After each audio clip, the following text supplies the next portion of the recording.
ఇక డీటెయిల్స్ చూసుకున్నట్లయితే ఇందిరమ్మ ఇండ్లకు ఉచిత ఇసుకను అందించేలా చర్యలు తీసుకోవాలని సీఎం రేవంత్ రెడ్డి అధికారులను ఆదేశించారు. సామాన్య వినియోగదారులకు తక్కువ ధరకు ఇసుక లభించేలా చర్యలు తీసుకోవాలన్నారు. బ్లాక్ మార్కెట్ను అరికట్టి పేదలకు ఇసుక అందుబాటులో ఉండేలా చర్యలు తీసుకోవాలన్నారు. ఇసుక అక్రమ రవాణాకు పాల్పడితే ఎంతటి వారినైనా ఉపేక్షించేది లేదన్న సీఎం ఇసుక రవాణా పర్యవేక్షణకు ప్రత్యేక అధికారులను నియమించాలని ఆదేశించారు.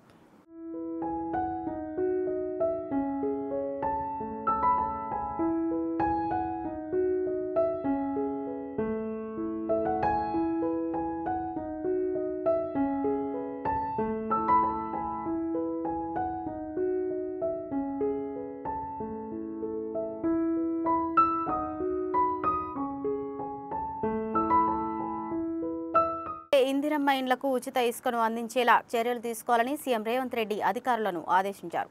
సామాన్య వినియోగదారులకు తక్కువ ధరకు ఇసుక లభించేలా చర్యలు తీసుకోవాలన్నారు. బ్లాక్ మార్కెట్ను అరికట్టి పేదలకు ఇసుక అందుబాటులో ఉండేలా చర్యలు తీసుకోవాలన్నారు. ఇసుక అక్రమ రవాణాకు పాల్పడితే ఎంతటి వారినైనా ఉపేక్షించేది లేదన్న సీఎం ఇసుక రవాణా పర్యవేక్షణకు ప్రత్యేక అధికారులను నియమించాలని ఆదేశించారు.